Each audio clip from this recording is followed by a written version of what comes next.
The fine folks at City Lit Theater Company asked us to do The Sundial by Shirley Jackson. City Lit's gonna be putting this book on the stage. Live theater is great. I'm a fan of the live theater. Dan and I were gonna go, hopefully, if Dan can get out of the house. We'll see. So Shirley Jackson wrote a lot about being isolated in big, scary mansions. Because Shirley Jackson herself was agoraphobic and never left her home. Sometimes Kate says that I'm an agoraphobe. Because he won't go out of the house anywhere. Just because I won't go square dancing with her. When I asked you to. People should dance 2 at a time. Don't call out to me what I'm supposed to do. I won't do it. That doesn't mean there's something wrong with me. So guys, we're not gonna spoil too much of this book for you. We're gonna give you like the basic outline. Because we want you to be excited to go see this adaptation. They are gonna kill it. Just like the first character in this book we'll be talking about. Mrs. Halloran, who is this crotchety old lady who says, "Oh, not too many people can live in my house." Well, wait till your father dies first. There's Richard Halloran, who is the grandfather. That's Mrs. Halloran's husband. He's like the weird old guy in the corner who's in a wheelchair who like mumbles stuff. Is it time for the parade? Well, I was thinking about putting a belt on today and Remember baseball? Remember bubble gum?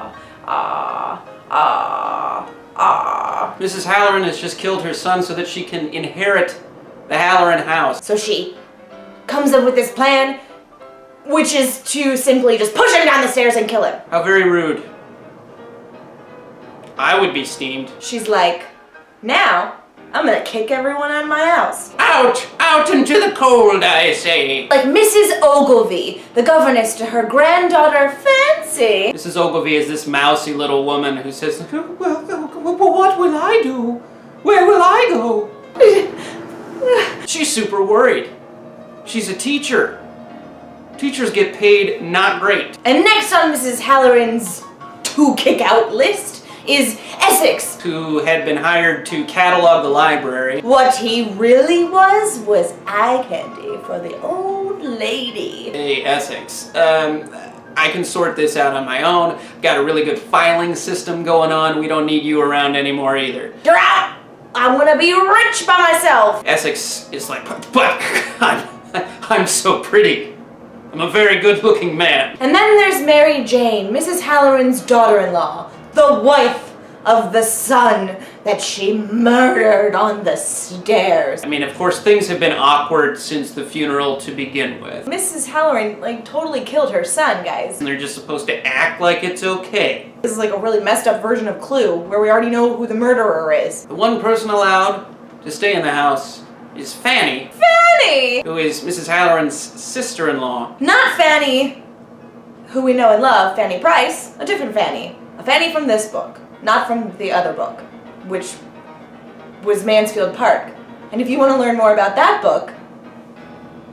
So everybody tries to go to sleep. Fanny is awoken in the middle of the night by little Fancy. The creepy little grandchild who is very spoiled. I can get people to do whatever I want because I'm going to inherit this house one day. What kind of kid's name is Fancy? I just gotta call that out. So Fancy and her Aunt Fanny go walking out in the hedge maze. Fanny gets lost. And as she's like lost in the gardens, she comes upon this thing. It's like when Simba looks in the water and then like, Lucada. She has a vision of her deceased father. He's like, Fanny, listen, honey. I don't mean to bum you out. But I'm sorry, the world's gonna end. There's gonna be a huge cataclysm, a huge storm. Apocalypse meets Independence Day, meets the day after tomorrow. But you'll be safe because you're in my huge, gigantic house. The house I built for you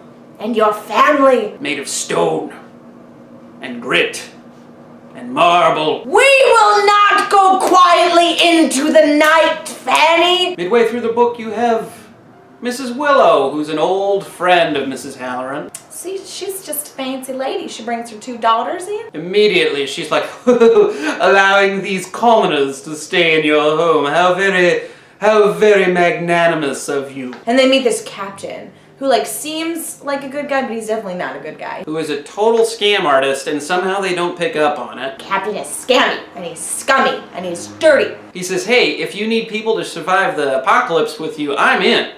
Hey, can I stay at your place for a bit? And then there's Gloria, who's a psychic. Gloria has these psychic visions when she looks into a mirror that's covered in fine oil. But she's not a psychic who has like good visions that like make you feel happy and warm, like someone put like a really nice like blanket from Anthropology over you. It's like someone took a blanket out of the garbage and was like right in your face. She sees some messed up stuff. I don't want to go too much into detail because don't want to spoil anything. So that's all we're going to talk about, guys. We're not going to give you any more plot details. We're going to let you find out the characters when you watch them on stage, because you should go see this play. I might be there.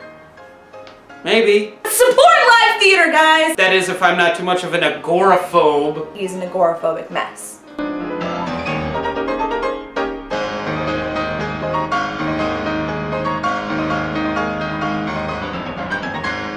Guys, live music is great, but you know what else is great? Live theater. That's what I meant to say.